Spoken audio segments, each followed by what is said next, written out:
Welcome to the Intelligent Observer. The closure of Hormuz was a first-of-a-kind asymmetric grey zone war that was waged, not just against the US, but with far-reaching impact beyond the capabilities of any modern-day bombs. But is the Hormuz the only such strategic region that can be manipulated? What if I told you there is one in almost everyone's backyards, waiting to be triggered? The most powerful aircraft carrier in the world, a nuclear-powered warship carrying 5,000 American sailors and dozens of fighter jets, just sailed 6,000 miles out of its way, around the bottom of Africa, because it was afraid of Yemen. The USS George H.W. Bush, the pride of the United States Navy, refused to enter the Red Sea, not because of a superpower, not because of a rival navy, because of a group of rebels armed with drones and missiles in one of the poorest countries on Earth. And here is what that means. Iran proved something in February 2026 that changed the rules of geopolitical power forever. You don't need to defeat a superpower to cripple it. You just need a choke point. A choke point is a narrow stretch of water where the entire flow of global trade is compressed into a corridor so tight that one actor, even a weak one, can make it commercially unsurvivable. And right now, there are 6 of them. One is already closed, one is on the edge, and the rest? They're watching and learning. Segment 2. The Hormuz Template. How it works. Before we go through each choke point, you need to understand the template Iran used, because every other actor on this list has studied it. The Strait of Hormuz is 33 kilometers wide at its narrowest. 20% of the world's oil flows through it every single day, and Iran sits right next to it. Iran didn't sink the global economy by winning a war. It won by making transit commercially intolerable. Mines in the water, drones overhead, IRGC speedboats circling tankers, insurance premiums doubling overnight, shipping companies pulling out, energy markets panicking. The US and its allies have the most powerful navy in history. They cannot simply reopen Hormuz by sailing through it, because the threat isn't one warship you can sink. It's the entire Iranian coastline. Hundreds of kilometers of missile batteries, drone launchers, and fast attack craft that can be anywhere at any time. The genius of the choke point strategy is this. You don't need to win. You just need to make the cost of transit higher than the value of the cargo. That's the template. Now let's go through every choke point in the world. Where it is, who controls it, what weapons they have, who benefits if it closes, who suffers, and how hard it would be to reopen. Segment 3, the 6 choke points, deep dive. Choke point 1, Bab el-Mandeb, the one about to blow where? An 18-mile wide strait between Yemen and Djibouti, the southern gateway to the Red Sea and the Suez Canal. Current flashpoint, Iran is actively pushing the Houthis to resume attacks.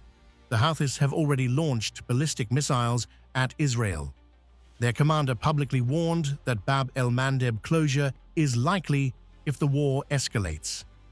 A senior Iranian official posted publicly, "If the White House dares to repeat its foolish mistakes, Bab el-Mandeb will close with a single move." Main actors: the Houthis, Iran-backed rebels controlling Yemen's western coast. Iran is the strategic director. The US, UK, and European Naval Task Force, Operation Aspides, are the defenders. Their weapons: anti-ship ballistic missiles, Iranian-designed cruise missiles, kamikaze drones, small explosive-laden fast boats. Their 2023 to 2024 campaign attacked 178 vessels, sank 4 ships, and killed 9 sailors. A US supercarrier just proved the threat is real by sailing around Africa rather than risk the strait. Who benefits from closure? Iran opens a second front, drains U.S. resources. Shipping companies already positioned on the Cape of Good Hope route earn more per voyage. Who suffers? Europe loses all Asia-Europe trade via Suez. Saudi Arabia's Red Sea oil terminal at Yanbu, where 30 tankers currently sit within Houthi strike range, becomes a target. Global consumers face surging inflation. How hard to reopen versus Hormuz? Harder. The Houthis are a non-state actor. You can't negotiate with them as easily as a government. Years of US and Saudi airstrikes failed to eliminate the threat. A full ground operation in Yemen would be required to truly clear the strait. Politically toxic for any Western government. Probability rating, imminent. Choke point 2. Strait of Malacca. China's Achilles heel where? A 900-kilometer passage between Malaysia, Indonesia, and Singapore. At its narrowest, 2.7 kilometers wide, the busiest shipping lane on Earth. Current flashpoint. Bloomberg ran a piece this week titled, "How Asia Should Deal with the Malacca Dilemma."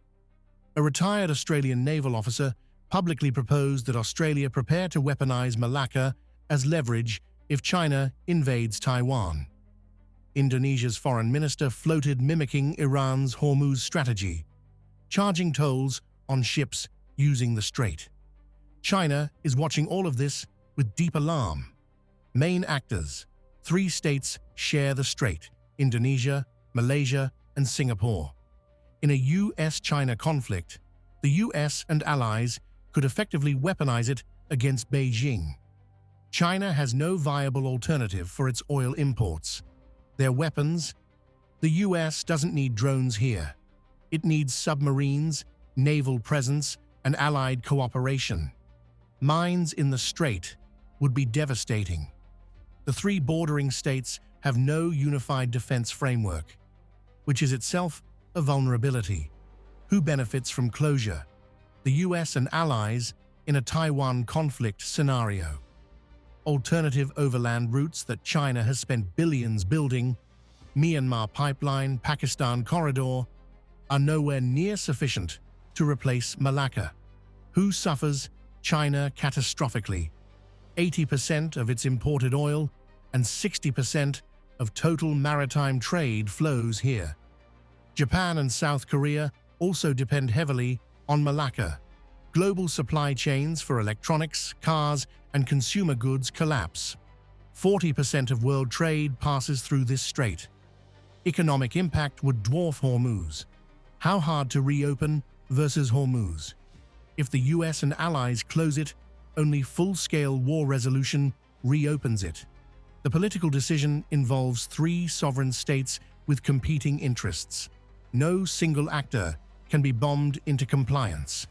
Probability rating, low today, catastrophic if it happens. Choke point 3. Bosporus and Dardanelles. Turkey's trump card. Where? 2 narrow straits in Turkey connecting the Black Sea to the Mediterranean. The Bosporus cuts directly through Istanbul, one of the most dramatic choke points in human geography. Current flashpoint. Turkey already closed these straits to warships when Russia invaded Ukraine in 2022, using the 1936 Montreux Convention as legal cover. Russia's Black Sea Fleet, now decimated by Ukrainian strikes, could not be reinforced as a result. The Atlantic Council is currently urging Trump to negotiate with Erdogan to allow US LNG tankers through, showing how actively contested this strait remains. Main actors. Turkey alone controls this. One nation, one decision. President Erdogan has near total authority over passage. Russia desperately wants it open. NATO needs Turkey cooperative. Their weapons? Turkey needs no weapons. It has the Montreux Convention, a 1936 international treaty that gives Ankara legal authority to regulate all naval traffic. It is the most legally powerful choke point lever in the world. Who benefits from closure? Ukraine, Russia's Black Sea Fleet, is already crippled. The West isolates Russia economically if commercial shipping is also restricted. Who suffers? Russia most severely. Global grain markets, Ukraine and Russia together, supply a quarter of the world's wheat. Romanian and Bulgarian trade. How hard to reopen? Versus Hormuz, almost impossible to force open against Turkey's will. Ankara is a NATO member and a sovereign state with legal authority. The only path is diplomacy. No military option exists. Probability of weaponized closure. Moderate. Turkey has already done it once. Chokepoint 4. Suez Canal. The fragile shortcut. Where Egypt's man-made canal connecting the Mediterranean to the Red Sea, the shortest route between Europe and Asia. Current flashpoint, Suez is only as safe as Bab el-Mandeb. If the Houthis close Bab el-Mandeb, Suez becomes inaccessible from the south, even if the canal itself is physically open. Canal transits already collapsed from 2,068 per month in 2023 to 877 by late 2024. Egypt's canal revenue has been gutted. Main actors. Egypt controls the canal entirely. But Egypt has zero control over the southern approach through Bab el-Mandeb. Their weapons, Egypt can close the canal by decree. A hostile actor in Sinai could target the canal banks. The Ever Given blockage in 2021 showed how even an accident closes it. Who benefits from closure? Cape of Good Hope shipping routes, South African ports, Panama Canal, alternative routing surges. Who suffers? Europe most severely. All Asian imports reroute, adding 10 to 14 days and massive cost. About 12% of global trade flows through Suez. How hard to reopen? Versus Hormuz. If Egypt closes it, diplomatic pressure resolves it relatively quickly. If it's Houthi-driven, same unsolvable problem as Bab el-Mandeb. Probability rating high, effectively already disrupted. Chokepoint 5. Panama Canal, the silent battlefield. Where Central America connects the Atlantic and Pacific Oceans. The only viable alternative to rounding Cape Horn. Current flashpoint, Panama's Supreme Court just voided Chinese company CK Hutchison's operating license for 2 key canal ports, handing the US a major strategic victory. China responded by threatening Panama would pay a heavy price and directed state firms to halt new projects. Washington and Beijing are now in a direct proxy battle for control of the canal's infrastructure. Separately, drought has reduced canal capacity by 40%. Climate doing what no military could. Main actors: Panama, sovereign controller. The US, strategic owner in all but name. China, just evicted from port operations, furious. BlackRock and Maersk now operating the ports. Their weapons: no military weapons needed. Economic coercion, legal warfare, infrastructure influence, and climate are the tools. China could retaliate by directing state shipping companies to avoid the canal, reducing Panama's revenues and destabilizing its economy. Who benefits from closure? Cape Horn shipping routes, US East Coast ports if Atlantic-Pacific routing changes. Who suffers? 40% of all US container traffic uses this canal. Latin American trade, global semiconductor supply chains between Asia and the US East Coast. How hard to reopen versus Hormuz? Fastest to reopen, Panama is politically aligned with the US and no hostile military actor controls the waterway.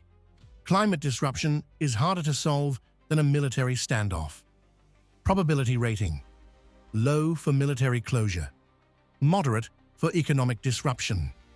Chokepoint 6. Taiwan Strait, the nuclear option. Where a 180-kilometer wide channel between mainland China and Taiwan. key artery for East Asian shipping and the world's entire semiconductor supply chain. Current flashpoint: China conducts regular PLA military exercises near Taiwan. Australian strategists are now publicly proposing that the West weaponize Malacca if China moves on Taiwan, indicating serious wargaming at the highest levels. Taiwan's first indigenous submarine is still months from delivery, behind schedule. Main actors: China, Taiwan, the United States, Japan, Australia. Their weapons: China has the most powerful regional military force, PLA Navy, ballistic missiles, submarines, air power. Crucially, closing the Taiwan Strait doesn't even require a single shot. China's military exercises alone raise insurance premiums and divert shipping. The gray zone is the weapon. Who benefits from closure? Nobody cleanly. China would suffer economically too, but Beijing may calculate that short-term economic pain is worth long-term strategic control of Taiwan. Who suffers? The entire world's semiconductor supply. 90% of the most advanced chips are made in Taiwan. Global technology, defense, automotive and medical industries all grind to a halt simultaneously. How hard to reopen versus Hormuz? The hardest of all. Only a ceasefire or full-scale war resolution reopens it. No economic pressure or diplomatic lever forces China to stand down without catastrophic cost to both sides. Probability rating: low today. Existential if it happens. Segment 4. The rankings: lethality versus probability. So let's do what this channel does. Let's rank them. 2 axes. Lethality: how severe the global economic and geopolitical damage would be if it closed. And probability: how likely a significant closure event is in the next 18 months, based on current evidence. 6th place, Panama Canal. Lethality: moderate. Probability of military closure: very low. The US is already winning the influence battle here. Climate disruption is the real risk, but slow and manageable. Score: 3 out of 10. 5th place, Bosporus and Dardanelles. Lethality significant for Russia and Black Sea grain trade, but not globally catastrophic. Turkey has already demonstrated willingness to act, but as a NATO member, it's unlikely to weaponize it against Western interests. Score: 4 out of 10. 4th place, Suez Canal. Lethality high for Europe. But Suez is a dependent variable. It lives or dies based on what happens at Bab el-Mandeb. Not an independent threat so much as a consequence multiplier. Score: 5 out of 10. 3rd place, Taiwan Strait. Lethality catastrophic. A semiconductor collapse alone would trigger a global depression. But probability remains low because China understands the mutual destruction involved. Score: 6 out of 10. But highest consequence if it tips. 2nd place, Strait of Malacca. Lethality the highest of any choke point. 40% of world trade, 80% of China's oil. The economic devastation would be larger than Hormuz and Suez combined.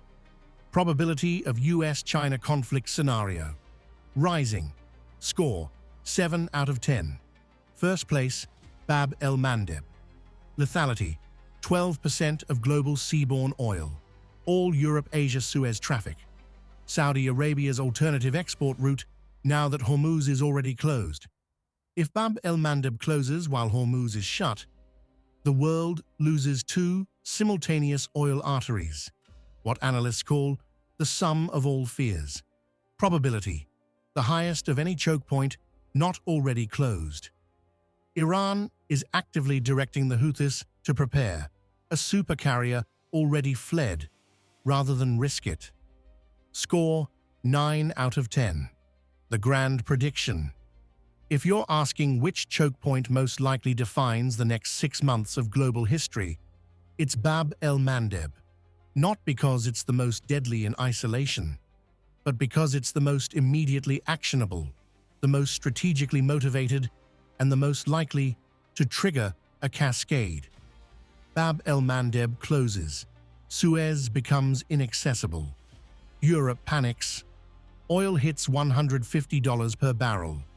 Inflation spikes globally, and suddenly every other choke point actor on this list starts reassessing their own leverage. 1 domino. 6 falling. Segment 5. The early warning system. So how do you know before it happens? What are the key indicators that a choke point closure is imminent? Based on the historical pattern of how Hormuz escalated and how the 2023 to 2024 Houthi campaign unfolded, here are the 5 signals to watch, in order of escalation. Signal 1. Insurance premium spikes. This is always the first domino. Before ships are attacked, marine insurance companies start pricing in risk. When war risk insurance premiums for a specific strait double or triple in a short window, the market has detected something governments haven't announced yet. Watch Lloyd's of London and the Joint War Committee's listed areas. Signal 2.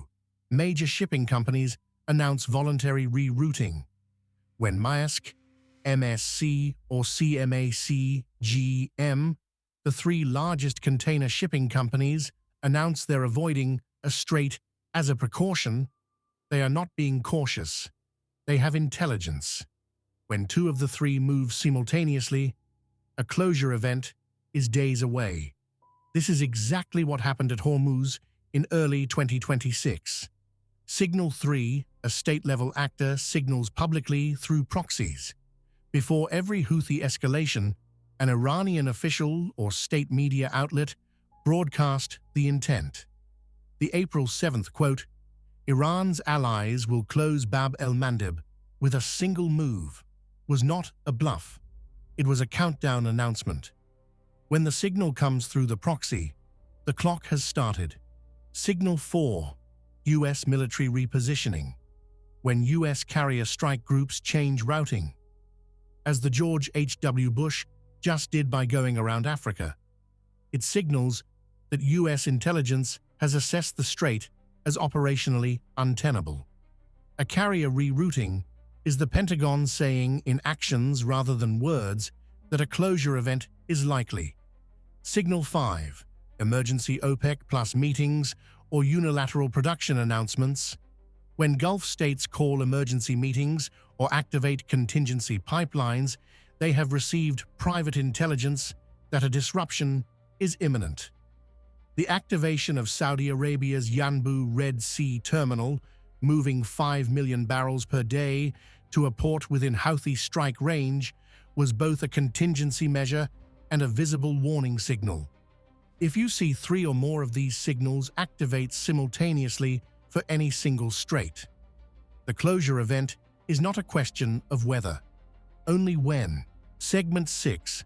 What this means for you. Let me bring this out of the realm of geopolitics and into your kitchen, your car, your job, your savings, because this is not abstract. This is already happening to you, and it's going to get worse before it gets better. When Hormuz closed in February 2026, oil markets didn't wait for a formal announcement. They priced in the fear immediately. Crude jumped. And crude is not just petrol at the pump. Crude is fertilizer. Crude is plastics. Crude is the cost of shipping every product you buy.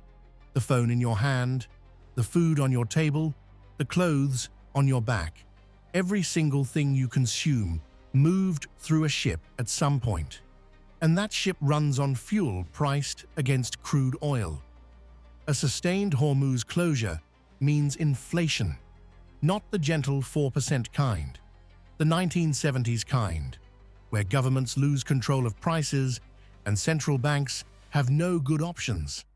The last time 2 major oil supply routes were simultaneously threatened, in the 1973 Arab oil embargo, the global economy went into a recession that lasted years. Now imagine not one closure. 2. If Bab el-Mandeb closes while Hormuz is already shut, which Iran is actively engineering, Europe loses its fastest route to Asian goods simultaneously with the world losing a fifth of its oil supply. Shipping companies reroute around Africa. Voyage times increase by 2 weeks. Freight costs triple. Retailers absorb what they can and pass the rest to you. Your grocery bill, your electricity bill, your mortgage rate. Because central banks raise interest rates to fight the inflation that energy shocks create. And if, in some nightmare scenario, the Strait of Malacca is drawn into a US-China confrontation over Taiwan, we are not talking about a recession. We are talking about a simultaneous collapse of the global technology supply chain, the Asian manufacturing base, and the energy supply of the world's second-largest economy. The economic modeling on a full Malacca closure puts the damage in the tens of trillions of dollars within the first year. These are not war games run by paranoid analysts. These are scenarios being actively modeled by the IMF, the World Bank, Lloyd's of London, and every major central bank on Earth right now. So here is the question nobody in mainstream media is asking directly. What do you do with this information? You can't personally reopen Hormuz. You can't stop the Houthis. But you can understand what's coming before it arrives. You can make decisions about your finances, your business, your supply chains, and your investments with your eyes open, while most people are still catching up. That is the only edge available to ordinary people in a world run by geopolitical chess players. The world's jugular veins are being tested. One is already cut. The rest are watching. And now, so are you. Subscribe to the Intelligent Observer. This is exactly the kind of analysis that changes how you see everything else. See you next week.